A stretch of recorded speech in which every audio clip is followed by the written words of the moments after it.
Hello students, तो आज हम लोग जानने वाले हैं कि थियोडोलाइट से किसी भी ऑब्जेक्ट की हाइट को कैसे मेज़र किया जाता है। तो दो केसेस हो सकते हैं, दो कंडीशंस होती हैं इसमें। एक तो वो कंडीशन होती है जिसमें आप ऑब्जेक्ट के पास जा सकते हैं। इसका मतलब ये है कि आप उस ऑब्जेक्ट तक की डिस्टेंस को मेज़र कर सकते हैं, मतलब वहाँ तक उसके बॉटम तक आप पहुँच सकते हैं। और दूसरी कंडीशन ये हो सकती है कि आप उसके बॉटम तक नहीं पहुंच सकते, वो जो ऑब्जेक्ट है वो इनएक्सेसिबल है। ओके, तो दोनों कंडीशंस के बारे में हम पहले इनके फॉर्मूले को डिराइव करके लेके आएंगे, उसके बाद इनके न्यूमेरिकल्स को देखेंगे। तो चलिए, मेरा नाम है उमेश कुमार और आप सभी का स्वागत है उमेश मैथमेटिक्स में। चलिए, यहाँ पे आपका ऑब्जेक्ट रखा हुआ है और इस ऑब्जेक्ट की जो हाइट है, हम लोगों ने मान ली टोटल हाइट इसकी जो है वो कैपिटल एच है।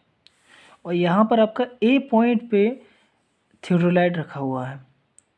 अब इस थियोडोलाइट की जो लाइन ऑफ साइट आप दिख पा रहे हैं, यहाँ पे दिखाई दे रही है आप लोग को, ये लाइन ऑफ साइट है। और इस लाइन ऑफ साइट से ऊपर तक की जो हाइट है इसकी, वो हमने स्मॉल एच से डिनोट की है यहाँ पे, ठीक है। और इस लाइन ऑफ साइट से जो उसके टॉप तक का जो मतलब एंगल बन रहा है वो एंगल अल्फा है, ठीक है। तो अभी हम लोग निकालने वाले हैं इस टोटल हाइट को। कैसे निकालेंगे? टोटल हाइट ऑफ चिमनी जो निकालेंगे हम लोग, क्या होगी? देखिए, अगर हमको ये एच चाहिए, एच कैसे मिलेगी? जब हम स्मॉल एच में ये वाला जो पोर्शन है, ये वाला जो पार्ट है, उसको ऐड कर देंगे, तभी तो हम लोग को कैपिटल एच मिलेगी। तो कैपिटल एच बराबर स्मॉल एच ये वाली प्लस H1। H1 हम किसको कह रहे हैं कि जो खाली स्पेस रह गया है। आप इसको ऐसा भी कह सकते हैं कि ये जो हमारे इंस्ट्रूमेंट की हाइट है, यहाँ पे आप इतना भी लिख सकते हैं, हाइट ऑफ इंस्ट्रूमेंट, क्योंकि जो हाइट ऑफ इंस्ट्रूमेंट होगी वही H1 के बराबर होगी। तो हाइट ऑफ इंस्ट्रूमेंट को हम अपने स्मॉल एच में ऐड कर देंगे, वही हमारी टोटल हाइट होगी। इसमें आगे एक और भी वर्क किया जाएगा, वो भी हम आगे देखेंगे। अगर ये ए पॉइंट पर रखा है तो इसको हम पॉइंट दे देते हैं ए डैश, यहाँ पे पी, और यहाँ पे भी एक पॉइंट नाम देते हैं। मान लीजिए इसको मैंने एस नाम दे दिया। इस पॉइंट को देना चाहें दे भी सकते हैं, नहीं तो ना भी दें तभी कोई फ़र्क नहीं पड़ेगा। तो इसके लिए देखिए, अभी हम लोग लिख भी सकते हैं यहाँ पे ट्राइंगल, इन ट्राइंगल A1 या ए डैश। तो यहाँ पे आप देख पा रहे हैं टेन अल्फा बराबर स्मॉल एच बाई डी हो जाएगा। आप लोगों ने ट्रिग्नोमेट्रिकल रेशियोज पढ़े होंगे, उन्हीं का यूज़ हुआ है यहाँ पे। देखिए, अल्फ़ा एंगल बना हुआ है, ये इसका क्या हो गया, परपेंडिकुलर हो गया, और ये हो गया इसका बेस। बेस कितना है हमारे पास? डी है, परपेंडिकुलर स्मॉल एच है। तो अभी हम जो केवल ट्राइंगल में चल रहे हैं वो ऊपर वाला ट्राइंगल में है। ये वाले नीचे वाले हम डिस्टेंस हमें कोई मतलब नहीं इस समय, क्योंकि ट्राइंगल तो यही है ना ऊपर वाला। तो इस ट्राइंगल में वर्क कर रहे हैं, तो यहाँ पे हमें टेन अल्फा का फॉर्मूला लगा देना है। क्या होता है? Hypotenuse sorry perpendicular by base. तो परपेंडिकुलर स्मॉल एच हो जाएगा और बेस कितना है? डी हो जाएगा। तो इसको जब हम डी को इधर लेके आएंगे तो small H is equal to D into ten alpha हो जाएगा। अब ये एक फॉर्मूला बन गया आपके पास कि स्मॉल एच की जो वैल्यू होगी वो काय के बराबर होगी? डी इंटू टेन अल्फा के बराबर होगी, ठीक है। अगर हम डी का टेन अल्फा के साथ मल्टीप्लाई कर दें तो हमें स्मॉल एच मिल जाएगी। यहाँ से ये चीज़ पता चलती है। अब लेकिन हमें तो पूरी कैपिटल एच चाहिए, तो इसके लिए क्या करना पड़ेगा? मैंने आपको पहले ही बता दिया था कि स्मॉल एच को हमें H1 में जोड़ना होगा। तो स्मॉल एच की वैल्यू हम निकाल चुके हैं, डी टेन अल्फा है। अब इसी स्मॉल एच की वैल्यू को हम पुट कर देंगे अपने इक्वेशन नंबर 1 में। तो जो कितना आ जाएगा हमारे पास? कैपिटल एच बराबर D ten alpha plus H1 आ जाएगा, ठीक है। तो ये हमारे पास टोटल हाइट निकल के आएगी। लेकिन ये क्या टोटल हाइट जो हमने निकाली है अपने ऑब्जेक्ट की, क्या बिल्कुल सही होगी? ये सही नहीं होगी। क्यों सही नहीं होगी? देखिए, वास्तव में होता क्या है कि हमारी लाइन ऑफ साइट जो होती है वो बिल्कुल हॉरिजॉन्टल होती है अर्थ की। ये अर्थ की सरफेस होती है वो इस तरीके से होती है। तो आप अगर टेप से या चेन सर्विंग द्वारा उसको वैसे मेज़र करेंगे तो ये हाइट जो होगी इस वाली सॉरी ये वाली जो डिस्टेंस होगी, कर्व वाली डिस्टेंस, और जो हॉरिजॉन्टल डिस्टेंस होगी, उन दोनों में डिफरेंट होगा। तो डिफरेंस कितना होगा?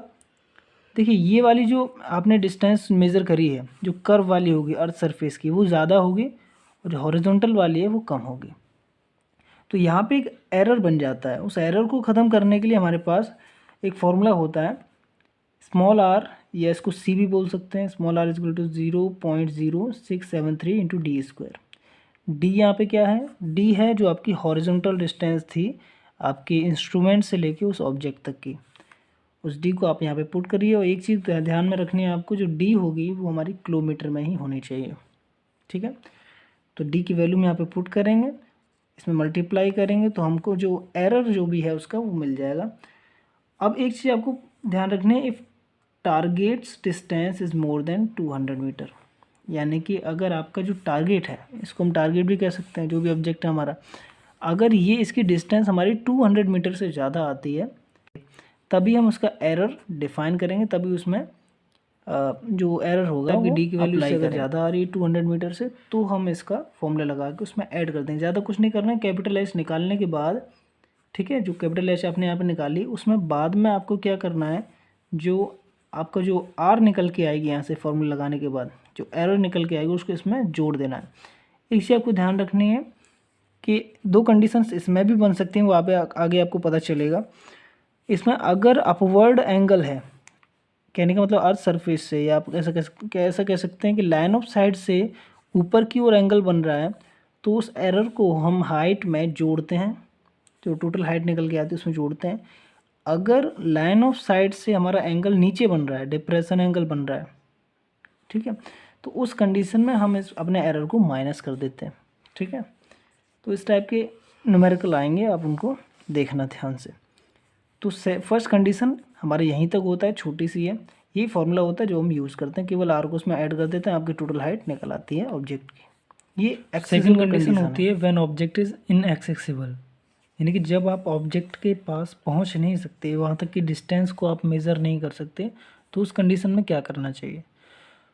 तो पहली कंडीशन में क्या था कि आपके पास एक स्टेशन था, एक थियोडोलाइट आपने सेट किया और वहाँ से आपने एंगल को मेज़र किया, उसी तरीके से आपने उसकी हाइट को निकाल लिया। लेकिन सेकंड में आपको क्या करना पड़ेगा, अपने थियोडोलाइट को आपको 2 बार सेट करना पड़ेगा। यानी कि या तो आप ऐसा कर सकते हैं कि आपने 2 थियोडोलाइट को 2 जगह पे सेट कर रखा है, या फिर एक ही थियोडोलाइट को एक बार आपने एक पॉइंट पे सेट किया और दूसरी बार दूसरे वाले पॉइंट पे सेट किया। तो देखिए ध्यान से, तो ये हमारा क्या है, ऑब्जेक्ट है, पहले थियोडोलाइट सेट है ए पॉइंट पे, और सेकंड कंडीशन में यहाँ पे जो है आपका बी पॉइंट पे सेट है। यहाँ से जो टॉप का एंगल जो बन रहा है वो अल्फा बन रहा है, और जो यहाँ से बन रहा है एंगल वो बीटा बन रहा है। हाइट ऑफ इंस्ट्रूमेंट दोनों के सेम ही है, एच ई है, ठीक है। और जो लाइन ऑफ साइट जो बन रही है अल्फा वाले एंगल की, यानी कि आप कह सकते हैं ए पॉइंट वाले इंस्ट्रूमेंट की जो लाइन ऑफ साइट है वो यहाँ पे है, और जो बी पॉइंट वाले इंस्ट्रूमेंट की जो लाइन ऑफ साइट बनेगी वो यहाँ पे है। अब दोनों के बीच की डिस्टेंस जो हमारी है बी पॉइंट वाली थियोडोलाइट की और सी पॉइंट वाली थियोडोलाइट की जो बीच की डिस्टेंस है वो सी है। और जो ए पॉइंट वाली थियोडोलाइट से उस ऑब्जेक्ट तक की जो डिस्टेंस है, जो कि हमें नहीं पता है कितनी है, वो हमने कैपिटल डी मान रखी है। तो अभी हम दोनों के लिए, जैसे कि हमने पहले वाले कंडीशन में क्या किया था, टेन अल्फा की वैल्यू निकाली थी स्मॉल एच बाई डी, यानी कि परपेंडिकुलर बाई बेस निकाली थी। उसी तरीके से सेकंड कंडीशन में भी आपको यही करना पड़ेगा, लेकिन वो दोनों के लिए करना पड़ेगा। इसके लिए भी परपेंडिकुलर बाई बेस निकालेंगे और इसके लिए भी परपेंडिकुलर बाई बेस निकालेंगे, ठीक है। कहने का मतलब ये है कि इसका भी परपेंडिकुलर हम लोग को निकालना पड़ेगा और इसका भी परपेंडिकुलर निकालना पड़ेगा, ठीक है। तो जब हम पहले के लिए बात करते हैं, यानी कि फर्स्ट पॉइंट की कहें, तो इसके लिए क्या होगा, टेन अल्फा, एंगल यहाँ पे अल्फा बना हुआ है, यहाँ पे एंगल बीटा है, तो ये आपको ध्यान में रखना पड़ेगा। तो जो पहली कंडीशन है आप देख पा रहे हैं यहाँ पे, जो by instrument A ten alpha is equal to H upon D हो जाएगा। देखिए परपेंडिकुलर बाई बेस हो जाएगा, तो यहाँ पर परपेंडिकुलर इसका एच है और बेस जो है वो डी है। तो यहाँ से स्मॉल एच की वैल्यू आप बड़े आराम से निकाल सकते हैं, small H is equal to capital D ten alpha, ठीक है। इक्वेशन नंबर फर्स्ट नाम दे देंगे। देखिए यहाँ पे एरो क्यों लगा रखा है मैं आपको ये बता रहा हूँ कि यहाँ पे अगर ये इक्वेशन नंबर 1 है, ठीक है, हम लोग को चाहिए क्या, जो हम लोग को चाहिए वो टोटल हाइट चाहिए इस ऑब्जेक्ट की, वो निकलेगी कैसे। देखिए अगर स्मॉल एच हमारे पास है, ठीक है, और उसमें हमने इतनी डिस्टेंस जो हमारे पास एच ए है, जो हमने बता रखी है कि instrument of height of instrument जो है, उसको अगर हम एच में ऐड कर दें पहली वाली कंडीशन के तरीके, जैसे जब हमारे पास एक्सिबल जो हमारे पास डिस्टेंस थी ऑब्जेक्ट तक की, उसी के तरीके, यानी कि अगर हम हाइट ऑफ इंस्ट्रूमेंट को स्मॉल एच में ऐड कर देंगे तो हमें टोटल इसकी जो हाइट है ऑब्जेक्ट की वो मिल जाएगी। तो वही हम लोग करना चाह रहे हैं यहाँ पे, इसीलिए स्मॉल एच की वैल्यू हम लोग फाइंड आउट कर रहे हैं। अगर स्मॉल एच मिल गया तो कैपिटल एच भी मिल जाएगा। अब ये इक्वेशन नंबर फर्स्ट है, ये हमने इंस्ट्रूमेंट ए के द्वारा निकाला है। एंड फॉर इंस्ट्रूमेंट बी के लिए आप निकालेंगे तो यहाँ पे भी आपको फॉर्मूला पुट करना पड़ेगा। यहाँ पे क्या हो जाएगा 10, अब इधर से ध्यान से देखिए ज़रा, 10 बीटा, यानी कि एंगल यहाँ पे क्या बन रहा है, बीटा बन रहा है, और इसका परपेंडिकुलर बाय बेस होगा। इसका परपेंडिकुलर कितना हो जाएगा, H plus H D upon में बेस कितना हो जाएगा, सी प्लस डी। कैसे हो जाएगा, बी पॉइंट वाले की हम लोग बात कर रहे हैं। इसका जो पहले तो आप इसकी बेस देख लीजिए, बेस कितना है, सी प्लस डी, ये पूरा इसका बेस होगा। और इसका जो परपेंडिकुलर हो जाएगा वो ये प्लस ये होगा, क्योंकि इसकी जो लाइन ऑफ साइट आ रही है वो यहाँ तक होगी। यानी कि इन दोनों के बीच का जो लाइन ऑफ साइट इसकी और इसकी बीच की जो डिस्टेंस होगी उसी को हम एच डी बोल देते हैं। एच मतलब हाइट और डी मतलब डिफरेंस, एच डी, ठीक है। तो एच प्लस एच डी जो पूरा होगा वो इसकी हमारे परपेंडिकुलर बन जाएगी, यानी कि लंब बन जाएगा हिंदी में। तो सेकेंड इंस्ट्रूमेंट के बाद हम लोगों ने यहाँ पे सेट कर लिया, और यहाँ पे 10 beta is equal to this upon this आ गया। इसको आप इधर लेके आओगे तो सेम यही कंडीशन आपके पास आ जाएगी, small H plus H D is equal to C plus D या डी प्लस सी 10 बीटा। अब यहाँ से स्मॉल एच की वैल्यू आपने अभी भी निकाली है, डी प्लस 10 अल्फ़ा। इसको फटाक से पुट कर दीजिए यहाँ पे क्वेश्चन 1 के द्वारा। तो यहाँ पे लिख देते हैं हम लोग, put the value of H small H in equation 2 by equation 1। तो यहाँ से आपने स्मॉल एच की वैल्यू को पुट कर दिया, और जो बाकी जितने भी आपके पास चीज़ें हैं वो आपने सेम ऐसे कैसे आपने रख दी, ठीक है। अब आपने क्या किया कि जितने भी टर्म आपके पास डी वाले हैं, उससे पहले आपने एक काम किया कि जो डी प्लस सी ब्रैकेट में लिखा हुआ था उसका आपने मल्टीप्लाई कर लिया 10 बीटा से। तो मल्टीप्लाई करने के बाद आपके पास कितना बन जाएगा, D 10 beta plus C 10 beta, okay. अब जो भी डी वाले टर्म है आप, क्योंकि हम लोग को क्या चाहिए, हम लोग को चाहिए डी की वैल्यू। अगर हम डी की वैल्यू यहाँ पे पुट कर देंगे तो हमारे पास स्मॉल एच की वैल्यू आ जाएगी, तो यही तो हमें चाहिए। तो यहाँ पे हम डी की वैल्यू निकालने के लिए जितने भी डी वाले टर्म हैं उनको एक तरफ लेके आएंगे, यानी कि एलएचएस में ले आएंगे, और जितने भी नॉन डी वाले टर्म्स हैं, ठीक है, उनको सबको इधर भेज देंगे, यानी कि आरएचएस में भेज देंगे। तो ये हमारे पास एलएचएस और ये वाली साइड हो जाएगी हमारे पास आरएचएस, ठीक है। तो देखिए डी वाला टर्म तो यहाँ पहले से रखा हुआ है, एक डी वाला टर्म ये है डी 10 बीटा, इसको भी इधर लेके आएंगे तो माइनस का डी 10 बीटा हो जाएगा। यहाँ से अब डी कॉमन निकालेंगे तो 10 अल्फा माइनस 10 बीटा बचेगा। अब इधर क्या हुआ, इधर देखिए सी 10 बीटा तो पहले से चल रहा था, एच डी को आप इधर लेके आओगे तो माइनस का हो जाएगा क्योंकि इधर पॉजिटिव है। और बाद में जब अपने कॉमन निकालने के बाद 10 अल्फा माइनस 10 बीटा को इधर भेजेंगे तो वो अपॉन में आ जाएगा। इसका मतलब ये है कि आपके पास डी की वैल्यू जो है निकल के आ चुकी है। अब इस डी की वैल्यू को आप कहाँ पुट कर दोगे, इक्वेशन नंबर 1 में पुट कर दोगे, जो मैं इतनी देर से कह रहा हूँ। तो जैसे ही आप इक्वेशन नंबर 1 में पुट करोगे उसमें केवल डी हट जाएगा, बाकी 10 अल्फा बचेगा। तो यहाँ पे 10 अल्फा बाहर आ गया, और जो डी की पूरी वैल्यू थी आपने यहाँ पर रख दी। ये क्या निकल के आया है, ये हमारी एच की वैल्यू निकल के आ गई पूरी। यानी कि अब मैं जो कह रहा था वही हुआ, यानी कि अब हमें डी की ज़रूरत नहीं है, बिना डी के ही हम अपनी स्मॉल एच निकाल सकते हैं। अगर स्मॉल एच निकल आई तो कैपिटल एच भी निकल ही आएगी। देखिए बिना डी के ही, ये यहीं तो थी हमारी डी, यानी कि यहाँ से यहाँ तक की डिस्टेंस, अब हमारे पास डी की ज़रूरत ही नहीं है, बिना डी के ही हम लोगों ने स्मॉल एच निकाल ली। अब स्मॉल एच है तो उसमें केवल आपको एच ए को जोड़ देना है, उससे आपकी टोटल एच निकल आएगी। यहाँ से आप देख सकते हैं, so the total height of chimney is capital H is equal to H plus H A, जिसमें एच ए क्या हो जाएगा, ये हो जाएगा height of instrument, height of instrument, ठीक है।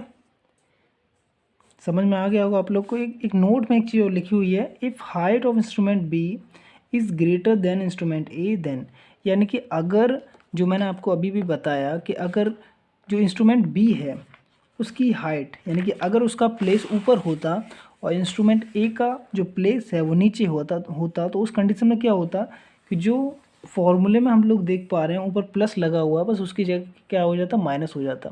या आप दोबारा भी डेरिवेशन करके देख सकते हैं, अपने आप माइनस हो जाएगा, ठीक है। तो यहाँ पे बस माइनस हो जाता, और टोटल हाइट तो वही रहती, capital H is equal to small H plus H A, जहाँ पे एच ए क्या है, वही आपकी हाइट ऑफ इंस्ट्रूमेंट है, एच ए, एच आई, ठीक है। इसके बाद एक वर्क और करना है जो हमने पहले किया था। अगर आपकी जो आपके पास जो ऑब्जेक्ट है, ऑब्जेक्ट की डिस्टेंस जो आपके 200 मीटर से ज़्यादा है, तो वहाँ पे आपको एरर फाइंड करना पड़ेगा। उस एरर को आपको उसमें जोड़ देना है टोटल हाइट ऑफ ऑब्जेक्ट में। यानी जो भी आपने h निकाली है उसमें लास्ट में आपको जो ri है उसको जोड़ देना है। कब जोड़ देना है? वो तब जोड़ना है जब आपका जो लाइन ऑफ साइट से एंगल ऊपर बन रहा हो। तो इस कंडीशन में ऊपर है, इसीलिए यहाँ पे हम जोड़ेंगे। ठीक है, अगर by chance line of site से एंगल नीचे बन रहा होता तो हम इसको माइनस कर देते। ठीक है, तो आज की वीडियो में इतना बहुत है, और जो नेक्स्ट आपके इसके न्यूमेरिकल्स होंगे वो सेकंड पार्ट्स में देखेंगे। तब तक के लिए कीप स्टडिंग।